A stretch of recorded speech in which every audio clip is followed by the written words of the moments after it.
Hello everyone, this is Greyshot17, Greyshot151, Delta, and Blue Leader, and welcome to a new episode of the Greyshot Productions podcast. God damn it, Blue Leader.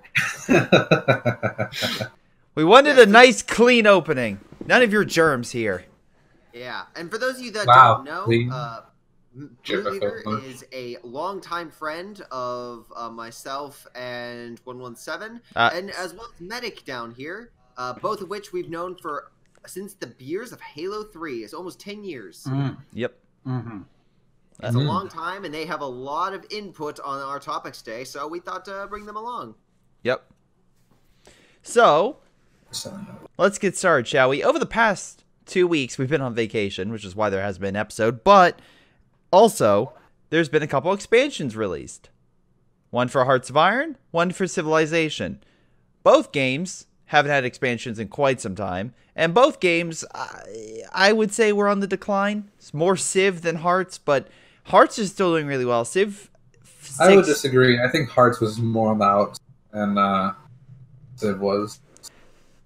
Because prior to this, I would occasionally go back to Civ. I never went back for Hearts of Iron. Okay, so the reason I say that is the naval combat is the biggest weakness in Hearts of Iron 4, and that was the main focus of this. And to be 100% honest, I think they fixed most of it. I think there's still definitely issues that they can patch out, but overall, I feel like if you're a new player coming in, you're not going to have the same type of carrier spam just winning every battle. Well, how about this? For the benefit of our, not viewers, our listeners, why not detail exactly what the expansion for Hearts of Iron does? Oh, yeah, of course. So first off, you get a couple new focus trees. Focus trees are essentially special paths you can choose for your country. The UK and America got refocused paths, so if you want to make America fascist or the UK communist, go right ahead. You can also decolonize the world as the UK, which is not good because you don't have the resources to fight the Germans. So don't do that until you win the game. Just, or just don't do it at all because, England, best land. Yeah. Then also as well, you have like focus trees for smaller countries like the Netherlands and Mexico. Yeah, Mexico, because we all... No, I'm kidding. Let me not. So what ends up happening is if you try to do anything as Mexico, you're going to go into a civil war, and even multiple civil wars. So that's an issue. He speaks from personal experience, I believe. And Netherlands, essentially, from what I can tell, if you have a good player, you can make Fortress Netherlands. Like they made it so that way you can fortify the hell out of that country and make it so the Germans can't crack it, or at least if you're a competent player. Schlieffen plan is no more.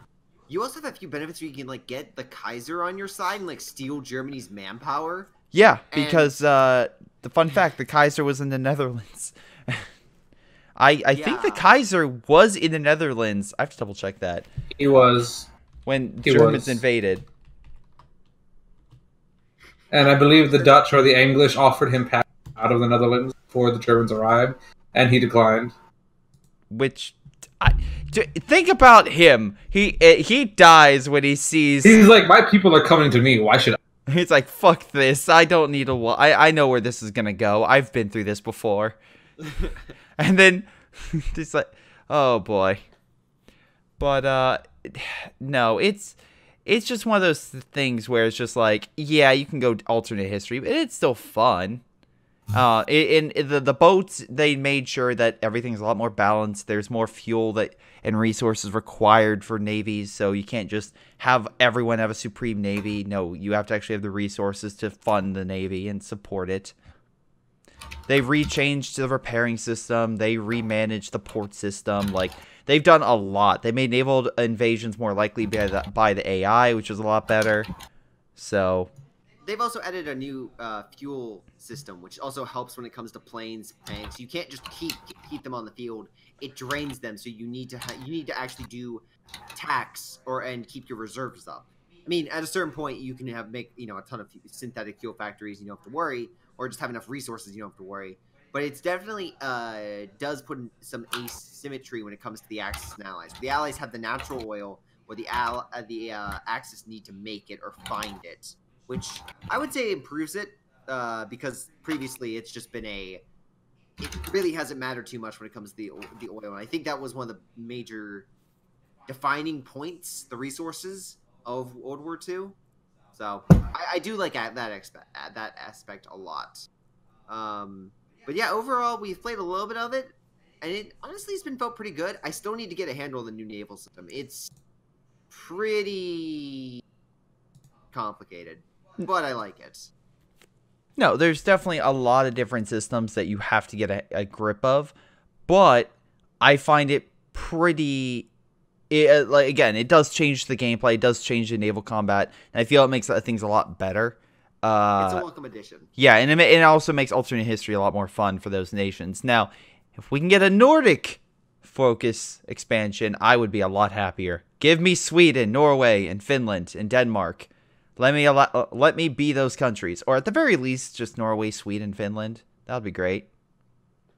I think Finland would be a fantastic. Finland, Sweden, Denmark. You could probably throw in there as well. Norway, because Norway's like literally gets. Again, they fight the Germans, but you know. But to be fair, they were equally pressured by the British. It's just, and the British were going to invade them, just under different circumstances. But they're but they lost that ability once the Germans were. I'm sorry, not the Germans. The Soviet Union finished their war with the Finnish. They're like, freak, we can't attack here.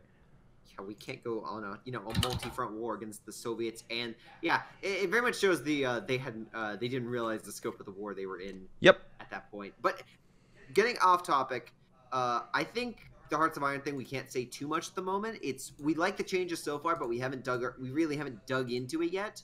Yeah. An expansion though we have dug into quite a bit is the Gathering Storm, which I would say has probably saved Civ 6 in my opinion. Okay. So go over it, because as I went over Hearts. Yeah, so essentially the Gathering Storm update brings over a whole bunch of new mechanics. It brings up the Golden Age and the Dark Ages from the previous expansion, but incorporates a variety of new mechanics, including weather, essentially, is the big new focus. And over the course of the game, the more CO2 you put in, you have increasing sea levels because of melting glaciers and icebergs and whatnot.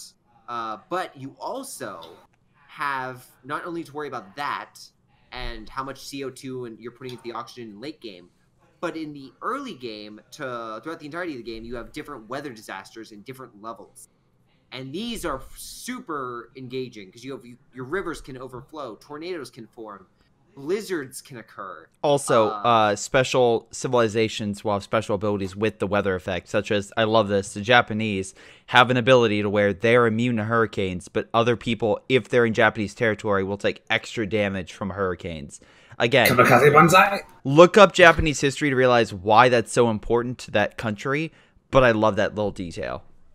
Yeah, it's pretty cool. The other thing I will say is you have the civilizations that have the benefit, like you have the Maori that were introduced. Yep. I think you have the Dutch, I want to say, were new additions as well. They reworked some of the civilizations, like you mentioned, Japan.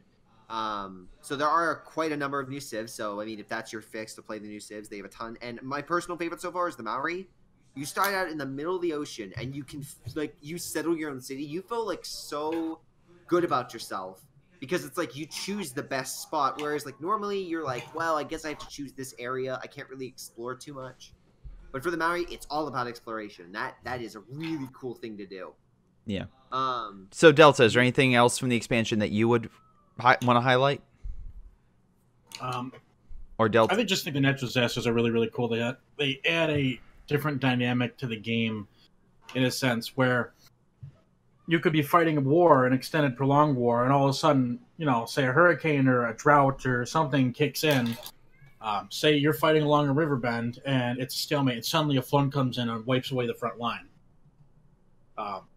It just adds a new level of strategy, even when focusing on attacks. You may not want to attack by the coast if there's hurricanes are going around, or you may not want to attack over certain areas of the river because of that. So it adds a lot more risk and reward in regards to that aspect as well.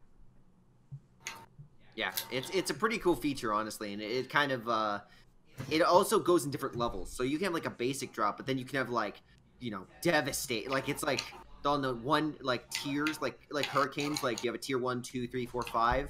Same thing with these natural disasters, and they are for me, I was the Maori, and I found this like tundra-ish kind of place, but it had like a lot of fish. So my population was getting up there in the early game. And all of a sudden, a devastating blizzard just comes through, wrecks like half my tiles, and kills over half of my population. I went from 7 population to 3.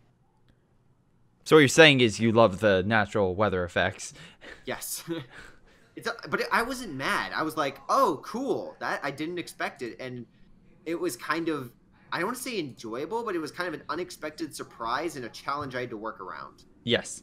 Which in Civ kind of isn't there, and it adds some unexpectability, because no offense, in Civilization, once you do something, really the AI or the other players are what change. There really is no effects that can affect you, that can like impact you, and these natural disasters, they can bring a leader down to size and actually. Yes. It doesn't matter what civ you are, and it can happen at any time. There's also a risk reward in regards to, well, if I settle this close to the city, at some point the river might overflow. So do you want to take that risk reward type situation? Those aspects are really cool in my opinion. Yep. And it really have sold, because Civ 6 at the very beginning, I was kind of like, okay. And even Rise and Fall, I didn't really care for too much. But this added like this unexpectability, kind of like Company Heroes 2 at the B4. That risk reward type gameplay is what I enjoy greatly, and this satisfies me completely. So, all right. Again, both expansions we would recommend. I don't think there's a bad expansion so far. Maybe like the last bad expansion I'd probably have to say would be like Stellaris, because everyone was so excited, and then people started playing, and everyone was like, "Oh, okay." Are you talking about like Megacorp? The last one that we all got, and then we all stopped playing within a week. Well, the latest expansion for Stellaris is Megacorp, but I know me, Blue Leader, Ace have been playing a lot. Oh, I'm sorry. It must have been the one before that. It was the one that fundamentally changed the whole star system and how you colonize. I know people really enjoyed it, but we just dropped off so quick. Otherwise, I mean, we've had. There's definitely been bad expansions. I think Rise and Fall, no one really cared that much for. Yeah, they also added other things, like they added finally canals. Blue Leader, I'm sure, was celebrating the moment he heard about that. But yeah, there were also like other little tweaks and things which were added, which are appreciated. Yeah. But I think Gathering Storm brought, if you were to say which the two were more significant in recent few weeks, or at least in regards to the games, Hearts of Iron in the Man the Guns, or Gathering Storm in Civ 6, I think Gathering Storm brought so much life, because if you also look at like viewers, Civ 6 kind of was lower, and then after Gathering Storm it's jumped a lot. So here's my question though. Actually, no, here's a question. Well, just a counterpoint. Gathering Storm's twice the price as the Hearts of Iron expansion. Also, for reference, Hearts of Iron, you buy the DLC once and you play with that person, you can play that DLC. You don't need to have it. Whereas in Civ, everyone needs to have DLC to play. So that is a counterpoint to Civilization. I love Paradox's model where you buy the DLC and you can play with friends, and they don't necessarily need to have it. You can show them it. Well, here, if just for a reference, Civ 6 now has 54,000 players on it. Oh, wow. And let me look to see how many Hearts does. Let me see. I mean, Civ's always been the top, but yeah, it did drop a little bit as recently, and this helped bring it back up.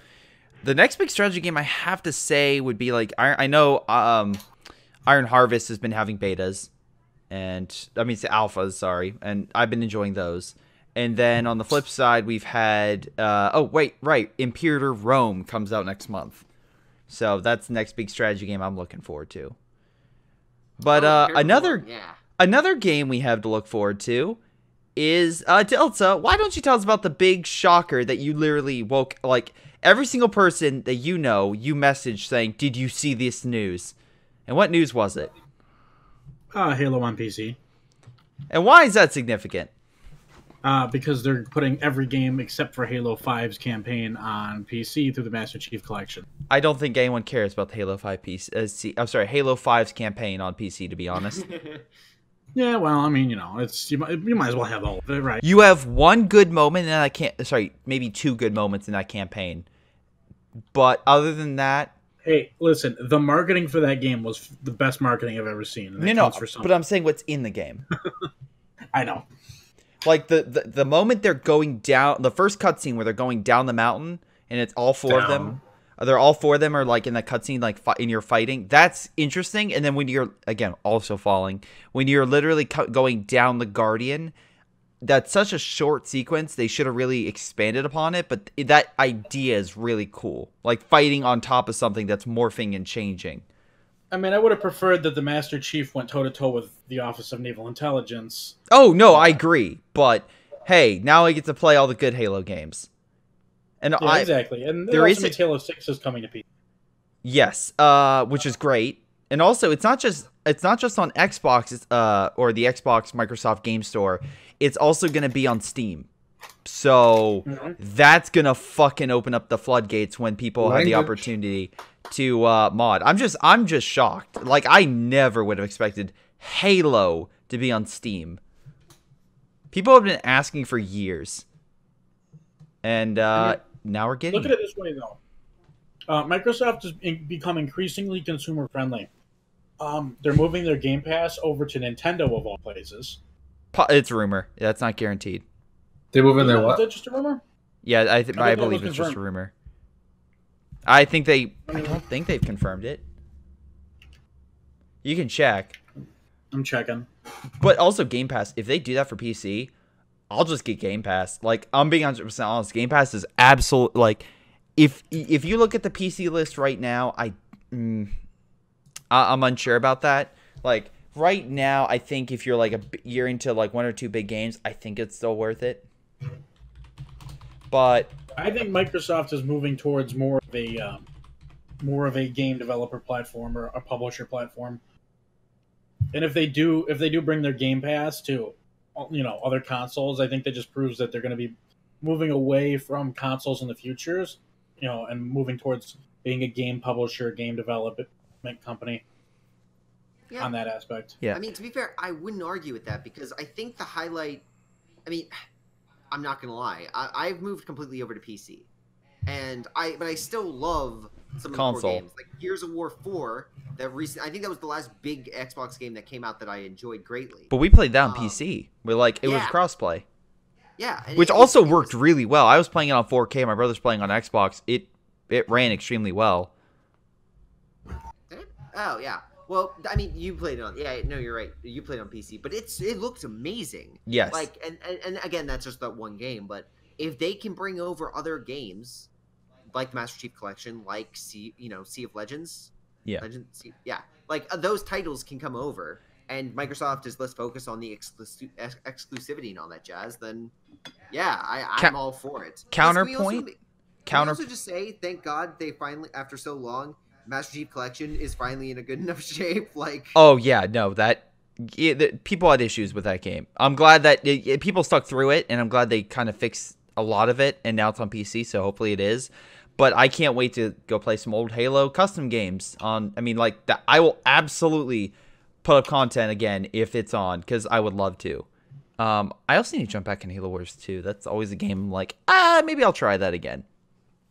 But anyway, so right now there are, let's see, 2, 4, 6, 8, 10, 12, 14, 16, 17, at least 17 games where you can play on PC right now that are their core titles. That's not including Halo. That's all the, like, Sea of Thieves, State of Decay, Forza Horizon 4, stuff like that. Which I think is fine. And I also like the idea, it's not just on Game Pass, but also it's on Xbox Play Anywhere. So you can play it on your PC, then play it on your console. And they were going to do that with Metro, but unfortunately Metro went off when it became exclusive. Also, that you... Oh, actually, also, you know that new, like, XCOM S game? That, like, underwater game? Like, kind of the water creatures? Yes. That also just became an Epic Store exclusive. They just bought that. Really? Yeah. God, they are... I'm actually kind of... With Fortnite kind of going away, I really hope they stop the exclusivity stuff. Yeah, it's going to backfire quick. Yeah, I don't think you're not making people like you. I mean, maybe it'll work in the short term or in the long term. People forget or something, but short term, it's not. You're not making too many fans. I mean, Metro Exodus. Have you played that? I know you're a major fan of the Metro series. Metro Last Light. I know there's some blowback of like it's easier than Metro 2033, but I don't care. In my opinion, like I like the story more. I like the characters more. There's a lot more stuff in that game I enjoy, and it was fun to play. And I know people are like, but it's not as challenging as Metro 2033. That's great. You can enjoy challenging. I want a fun, entertaining experience, and that's what Last Light was, along with a great campaign. That even though I got technically the worst ending, I still had a blast with it. You got the worst ending. Yeah, there are two endings. There's always a secret ending with the Metro games, and you have to be like you have to go through this incredibly annoying hidden karma system to make sure you're good enough to get the good ending. I thought I was good, and then of course the ending came around. I'm like, oh, I guess I was bad. I just didn't do enough. But I would rather play Last Light than Metro 2033 and that annoying amoeba sequence, or the what other stuff that would bug the hell out of me. Gas masks. No, the gas mask. That whole system's great. Like that system is fantastic. I think a lot of the problems were bugs and issues that came up with that game, like a lot of like behind the scenes technical stuff. Even though it looked great. Fun fact, I originally saw that game. I thought it was going to be essentially a Russian Fallout. And then it became a single-player game. I'm like, oh, I like this a lot more. So, I have a soft spot for the Metro series. I might eventually pick it up. But right now, I'm fine. But right now, I have plenty of other games, like Ace Combat. So... Like I finished that game up, and that was great. That was a not amazing story, but it was good. It was a welcome refresher back to the Ace Combat universe, and did a lot of things really, really well. Yeah. Let's see. So I guess to say is. Oh, actually, real quick, on Halo PC, yes. Delta, which one do you want to play first? Like, if you had to pick one Halo game. Probably Halo 2. Okay. Oh yeah, because it's remastered. Yeah. Honestly, Halo 3. I played that with my girlfriend recently, and I forgot how much fun that campaign is. It's just so much, because I think Halo kind of forgot about this, but every enemy is different, and you have to combat each enemy differently.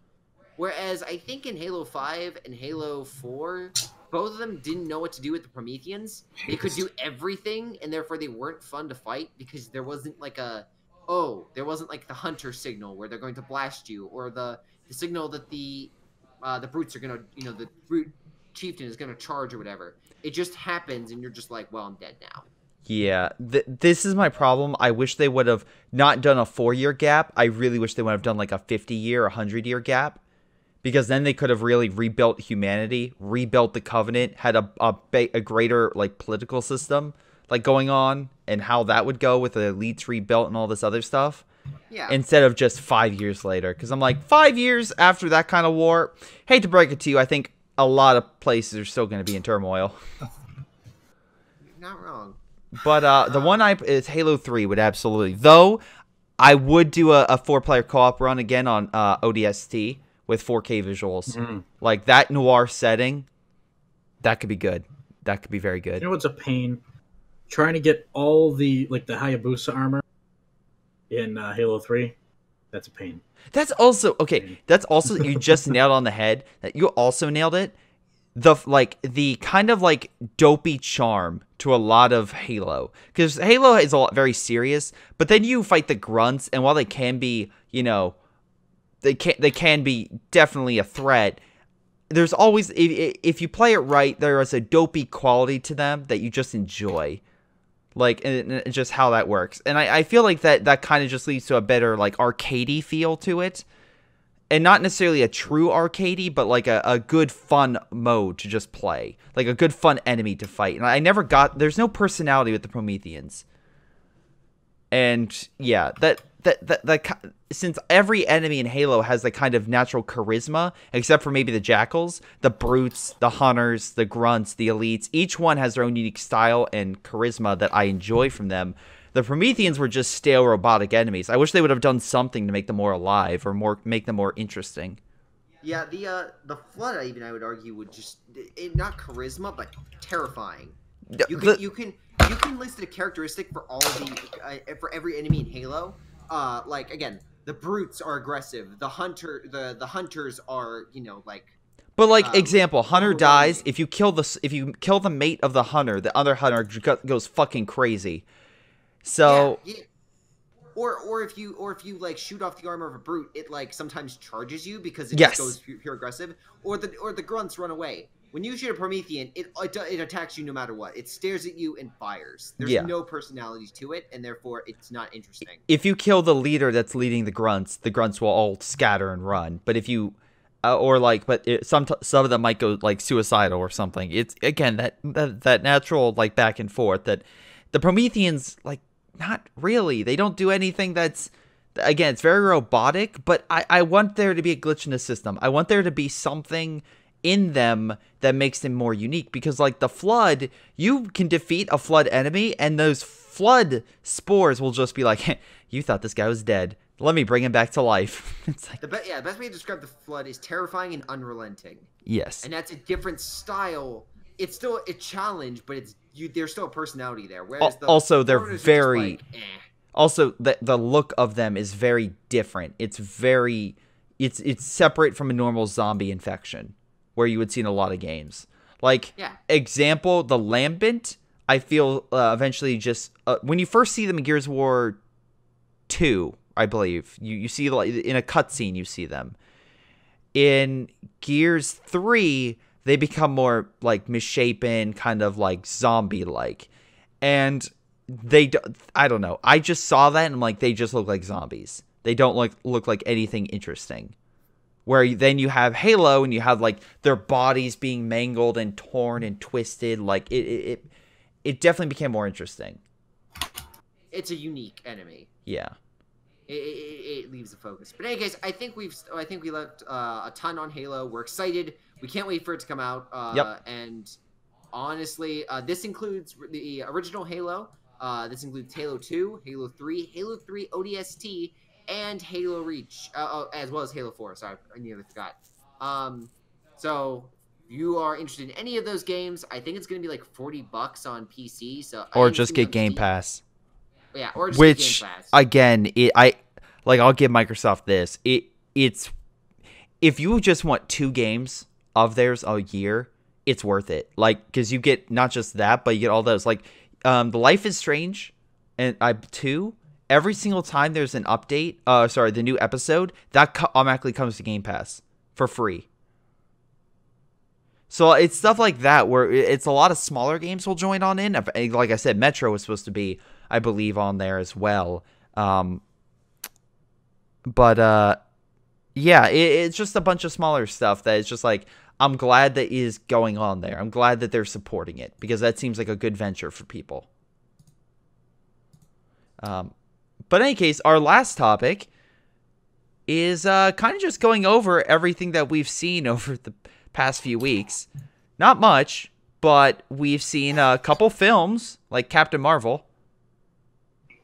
And we've also played a few games as well that are not, I'd say, the most on the top of the list. Yep. Like that come off the tongue, but Delta, or come off the tip of the tongue. But Delta, why don't you let us know about your game that you've been diving into recently? The Division 2, which is an excellent game if you have people to play it with. If you don't have people to play it with, don't bother buying it. So because it is definitely, I mean, some people really like looter shooters. I'm kind of iffy on looter shooters by themselves, but it definitely shines when you have a squad to play with. Now, did you play Anthem? I did not know. I played the beta and I absolutely hated it, so I didn't even bother looking into buying the game. Okay, that answers my question. Because in the span of time that since we've released our last podcast, Anthem is not to the level, but like I would say it's at least up there with like Fallout 76 in terms of backlash. I don't think it's not bad. It's not like barren. Like, I think Fallout 76 was the worst of the two. Yeah, no, that's what I mean. It's not like in the top 3, but it's people. You could honestly say people are very like there was a lot of worry that came out with Anthem because people are like, this is not good. Is BioWare going to be gone? Like that discussion came into play. And usually if a game is fine or okay and it sells well, that discussion doesn't come into play. But because people were so worried about BioWare, and it's actually so worried because of Apex Legends. Apex Legends is now over 50 million players. I have also been playing that. Playing a lot of Apex Legends, winning quite a few games here and there. And that is definitely worth a look at, especially because it's free. Yeah. I mean, you've got nothing to lose. So I'd say everybody should pick up Apex Legends if they're all into shooters or any sort of competitive multiplayer. So what does it deal with, per se? Is there any story behind it? Or is it just like one of those battle royale things? It's in the Titanfall. It's a battle royale game in the Titanfall universe. If you're interested in the stories universe, go play Titanfall, which both Titanfall games have are very good, but only the second one has a campaign. Yeah. Well, the first one has like a 2. campaign multiplayer, like Left 4 Dead, but it's more matches with cutscenes. I will go get Titanfall 2 if you're interested in the universe. I will say this, just as an interesting side note. Titanfall 2 is right now. I mean, if right now at this time of this podcast is on sale for $7.50 for all the DLC. Yes, it's at. I played the campaign through. The campaign is fantastic. There's one mission, I think it's mission 5, that literally was like, oh, this is amazing. The buddy robot dynamic is also pretty good. I wish it would have expanded a bit more, or they've done a little bit more to it. But what they do with the boss fights as well is also equally great. But yeah, I highly. But the problem with Titanfall 2 was EA once again being EA and be like, we're gonna put this game between Battlefield 1 and the new Call of Duty game, and we're pretty sure that everyone's gonna enjoy and pick up Titanfall 2 and Battlefield 1. We're pretty sure, guys. You'll be fine. And it didn't. The problem was this Battlefield 1 was so good. Yeah, Battlefield 1 was like, oh. Unfortunately, Battlefield 5 is. I don't know. It didn't hold me. Me and all my friends who play it, we got it. We paid for it full price. We played it for like a week, and then we haven't touched it since. I don't know why. It just doesn't keep my interest. It doesn't. I mean, I could be wrong in this, Delta. Let me know if I'm off track. Could it be because it's too arcadey? Yeah, I think so, actually. Because in Bad Company 2 and Battlefield 3 and even 4 and Battlefield 1 to an extent, you can make an argument with Battlefield 1. But Battlefield 1, I think also its style and the different setting really helps that apart. But I feel like that game is just a little too arcadey in the deployment of vehicles, how it's kind of structured, the quick respawn and stuff like that. Also, actually, I would say there's too little vehicles. There's way too much infantry combat going on such maps. I mean, I could be totally wrong. I've only played it. I've only got a few hours in Battlefield 5. I guess I stopped playing it. Yeah. But some of the issues I was having is there's a lot of deaths with no cover whatsoever or very little. Yeah. And everyone's just sniping. And then one team's got a tank and the other team doesn't, and that's it. And it's not exactly easy to take down a tank as infantry. There's 50 snipers shooting at you. Yeah. The problem is they made that game like, we're going to make this the fastest Battlefield game. It's like, well, no. I mean, like, a lot of people, like, fast is fine, but maybe slow it down a little bit because I don't know. That's not what they're focused on, though. They want to provide what they think people need, which is speed, because everything in our society is faster. So naturally, gaming must be the same. Which is fine in some games, but there's a reason why also PUBG is still very popular. It's because it's a slower.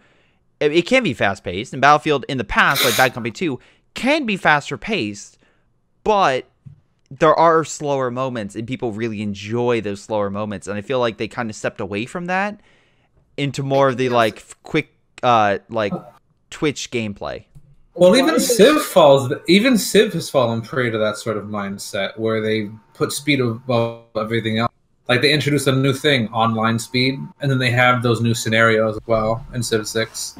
And those are only like 80 turns long, so they're specifically tailored for players who want a short game, who expect a short experience. Yeah, we play Rainbow Six. Rainbow Six has been out since 2015 now. Holy mackerel! Late 2015, and it's still going. People are still buying the season passes. They're still releasing new content, and the game still has a higher population than like a month after it launched. Like the game is probably one of the best, success stories in regards to a game being revived. Yeah, for reference, it's number 4 on Steam charts right now, and 122,000 players at the moment. At peak today. That's insane. Yeah. You never have problems finding a game. Hacking was a problem. A while ago. Hacking really started to take off about a year ago. Yeah. And then it just started to taper off a couple months ago with the last update. So I think they've kind of nipped it for now. But still, it was only one out of every 10 games you encounter a hacker. And I actually reported the hackers I encountered to Ubisoft, and they actually refunded me like any sort of rank I lost and stuff. That's cool. I would also say, like, just for reference, when it came out at 20,000 active players, now it's at 130,000 active players. Like, it has grown dramatically, which good for it. Like Overwatch and such, if you support a game very well, and especially with Ubisoft, Overwatch was a game I enjoyed when it first came out. The beta, that was a fast-paced game I could get behind. Yeah. But Ubisoft has just been on a roll where EA's like, if it does bad, we'll leave it. Like with Andromeda. Remember all that expansion DLC we planned? Oh, don't. But Ubisoft's like, For Honor, we're going to turn that into a great game. And look, I've had people tell me, you got to play For Honor. It's really good. I'm like, I'll get around to it. Well, and the nice thing about Siege 2 is you don't fall into a loot box trap. So you still got your whatever packs, but you can't buy them with cash. The packs you get are from winning games. Yeah. And anything that's in a pack, besides like a few very, very, very rare items, you can buy with real money straight up. Like if you want a skin, you just go to the store and you buy that skin. And they're not really all that expensive compared to most games. But you can also buy it with the in-game currency that you're in too. Cool. So really the packs are just something kind of thrown in there after the fact. They have no bearing on really what you get. Which is kind of nice, but still fun to open them. It's a lot more fair. Yeah, it's definitely a lot more fair. It's the vast majority of skins can be bought with in-game currency that you're in winning matches and playing the game. However, you can also use real money to buy them all, and you still get the packs that give you random chances to get whatever. Would you say Apex Legends also has a pretty fair microtransaction system? No, I would say that they're. So the problem is you can't unlock everything in the via the packs. Okay. Unless you pay money. So sure, it's only cosmetic. However, in Apex, you could spend probably about $300 or $400 before you'll get all the skins in the game, and that's after leveling up. So you get packs like every other level, but you reach max rank and you still haven't gotten even half of the skins in the game. Everything else has to be gotten through packs. Now there are a few skins you can get by spending the in-game currency, but they're very expensive. Like I'm a level 50 something right now, 52 I think, 54, and I have just enough of the in-game currency to buy 1 or 2 skins. Now, on the market. Here's a question: do you think that's okay because it's free to play? And for the most part, yeah, I think that's why they're forgiven. Yeah. If it was a pay-to-play game, Anthem? I would be very, very annoyed. Yeah, I'd be pissed off. I think Anthem has a $25 skin right now. Yeah, see, that's not even Apex. The most expensive skin is when they do have them on sale. The highest ones are $18, which people complain about. But the thing with Apex, the reason it's forgiven is 1, it's free to play, and 2, it's actually fun to play. Yeah, it doesn't feel grindy when you're trying to get that stuff. Because the purpose of the game is to win. It's not to unlock anything. That's all secondary. The drive is to win the game. So Apex wins on the merits of its gameplay, and its model by itself. So it doesn't need it doesn't need to worry about criticism for PAX. It's also interesting because EA over the last few years has always been pushing like we need the most beautiful game possible with Anthem, Battlefront, etc. And their games are beautiful. Like I'll give them credit. Like Battlefront is a gorgeous looking game. The problem is a game that looks good lasts. Like, again, it doesn't... I mean, it can hold up over time. Like, I think Crysis is a game that I look back to. I'm like, that game still looks great. Or Borderlands because of its style. But if the gameplay's not there, then no one cares. Yeah. And right now, that's why you have people, like, wanting so... Like, they'll go back and play older games, even though they don't look as great because their gameplay is so good. Like Siege. Well, I think that's the name of the game in regards to why people were asking why does Apex get a pass when Anthem doesn't? And first off, I would say that it's all down to gameplay. In regards to Anthem, I've not played either game, so don't take my word. But from what I've heard from Delta and what I've heard from other people, Apex Legends is it feels like butter. It's made by the guys that originally made Modern Warfare, so it's not a surprise. Yeah, and Titanfall, which the Titanfall gameplay mechanics are fantastic. Yes. Yeah. So it plays well, and if you have a fun gameplay loop, it doesn't matter what your situation is. Like, if you just enjoy what you do and shooting people and trying, and you have different tactics and whatnot, like Rainbow Six Siege, you have different tactics and players that you can change it up every so often. I think that means a lot more to a player than a beautiful world that has not much in it. Yeah. No, I agree. So, I guess unless there's another game, I do want to bring up two quick things before we go. Real quick. Yes. Yes. On that topic, real quick, on Metacritic, the user score for Anthem is 4.3. Okay. The user score for the Division 2 currently is 7.7. That's pretty good. Yeah, especially for launch. Yeah. So, Anthem's also had a little bit more time to fix the crap, but I would also say that the Division again has a bit of a climb because of the fact that even though Division 1 it probably ended strongly with all the free expansions and whatnot. As far as I recall, most of them were free. The initial launch for the Division, I know a lot of people were upset about. So the fact that they were able to turn that around and it is good at launch compared to, let's say, something like Destiny 2, where I know a lot of people initially were like, this is okay, and then it became a little bit worse and worse until the next expansion kind of turned things around. Kind of like Civ. Yeah. Anyways. Or Civ. That's a great thing. But yeah, it's good to see that at least they listened to the community and fixed a lot of the issues. And actually, I do have one more game. Sure. Blue Ludo agree with me on this. Battlefront 2 has turned itself around drastically in the past year and a half. Star Wars Battlefront 2. I have no doubt. Star Wars Battlefront 2 right now, it's currently $6 on Origin. And all the DLC that comes out is free for the game. So Star Wars Battlefront 2 does have a very active community. It also has some very active YouTubers that cover the content, so that's kind of nice. Keeps the community interested. And they've been releasing a ton of Clone Wars content for free lately, which everybody loves the Clone Wars. I mean, after the so that Clone Wars content's really propelling it. And they're just on the precipice of releasing so they say, a planetary-wide battle mode. I don't know what it involves, but it's called like Titan mode or something like that. Oh, good. So they're going to do some sort of planet-wide combat. Could it be something like Galactic Conquest type? No. It'll be more like an actual ship in orbit over the battlefield.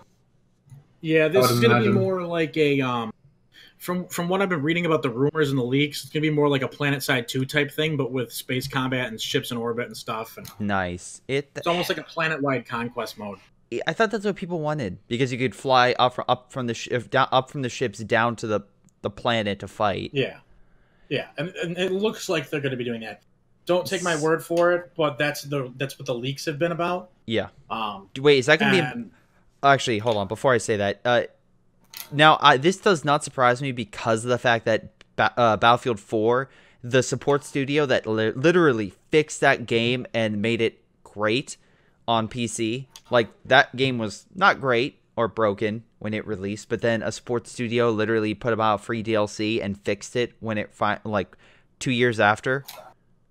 But they didn't really get much praise or press, but the player base was like, hey, you need to check this thing out.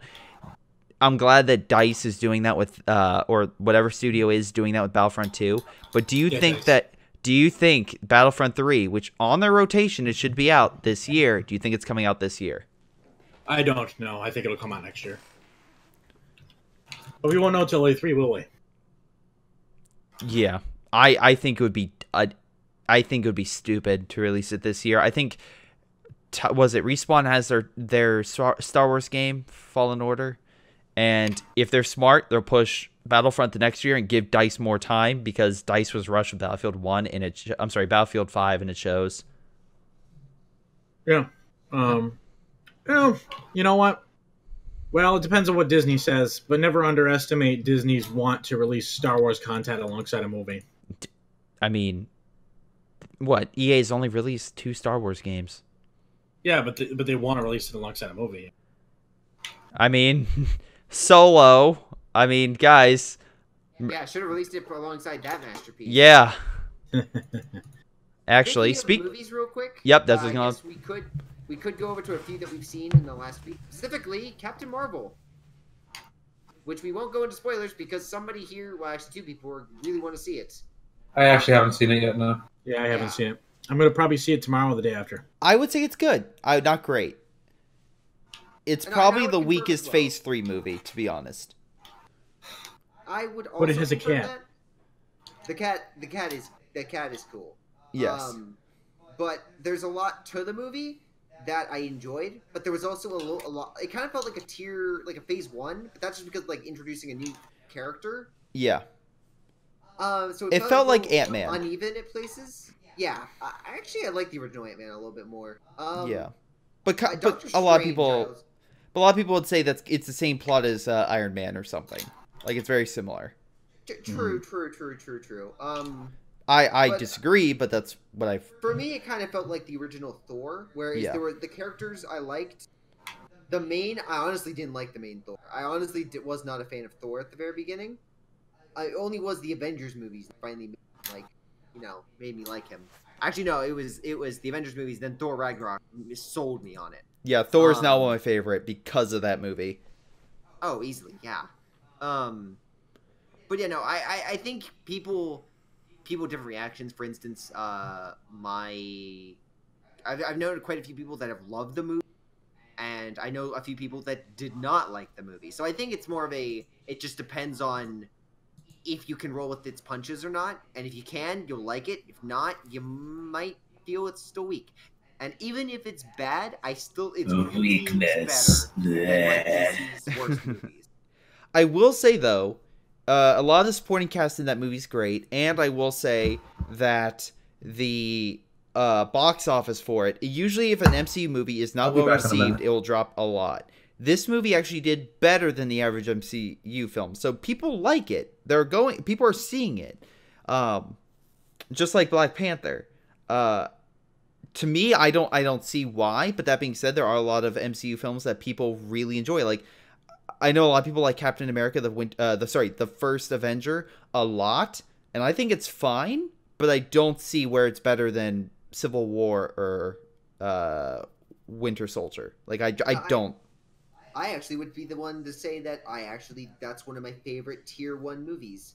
If you were to say which character I like the most, it was in regards to lead up to the Avengers, it was Captain America. Because I absolutely loved his character arc in the first movie, and I could not wait for him to see him back. I'm Iron Man. I love the first Iron Man. Yeah.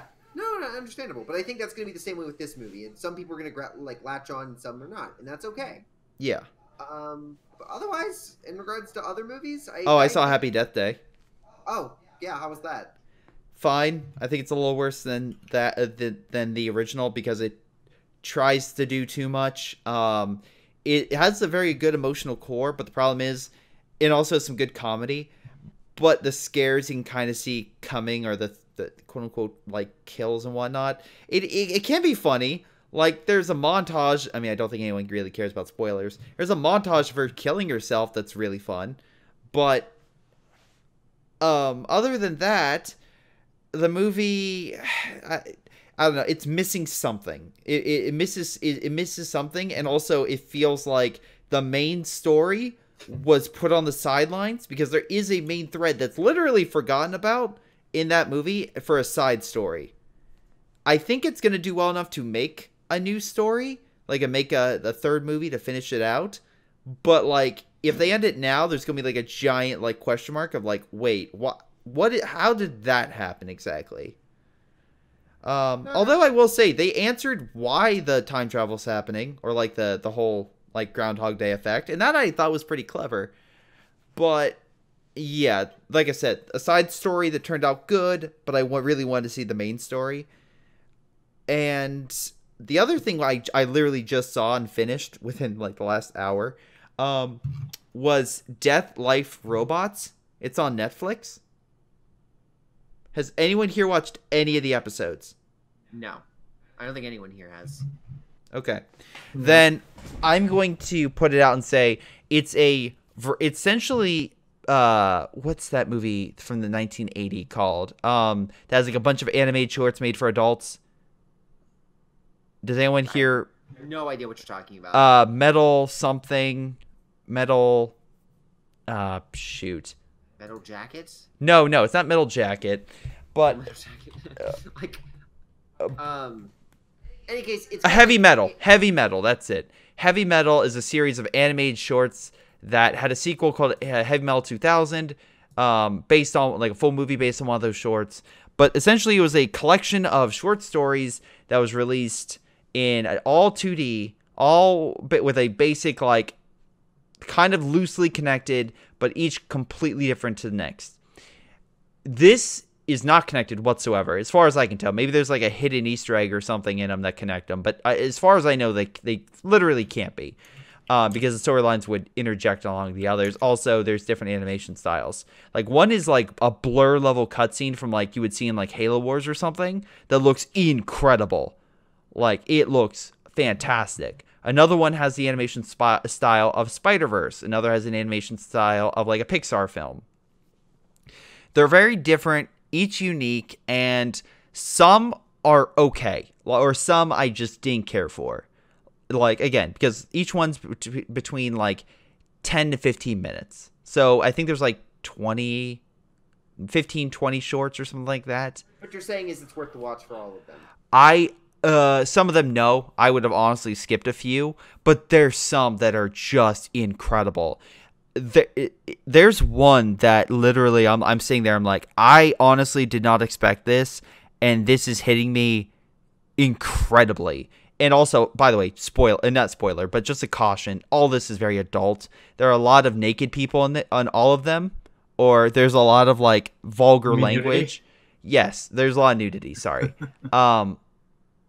There's also a lot of sex and violence and drugs and whatnot, but each of them are so unique in their style that I at least recommend watching it through.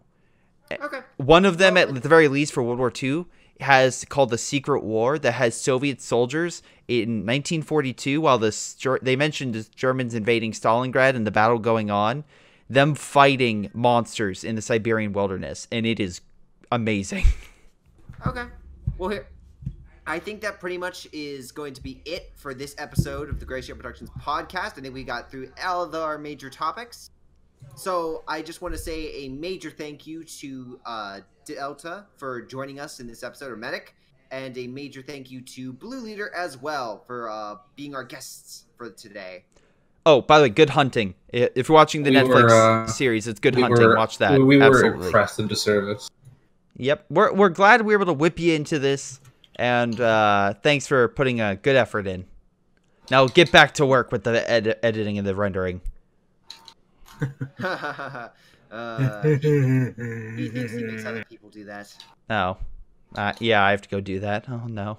Oh, please, no. But in any case, guys, thank you all for watching, and we will see you in a few weeks with our next episode. Yeah, hopefully not as long or, far off as, between 1 and 2. Hopefully it's only, 2 weeks, if that. So, we'll see you then. Bye, guys. Hello, everyone. This is Greyshot17. Before I go, I want to give a special shout out to Patreon supporters Ace, Joe Foley, Joey G, JP Vaal, jrchicklis, Manuel Marcadeli, Milam, Ollie, Chris Bailey, Onlyplayapples, Pyroshark, Rifle, Sebastian Marzalik, sgtMcPain, Streakingwookie, Tucson, WhiteHotD, Aaron Yee, Jordan Savat, Leo Liu, Nathan, Angus, and Tim. Thank you again for your incredible support. You all rocked. It's been Greyshot17, and I'll see you all next time.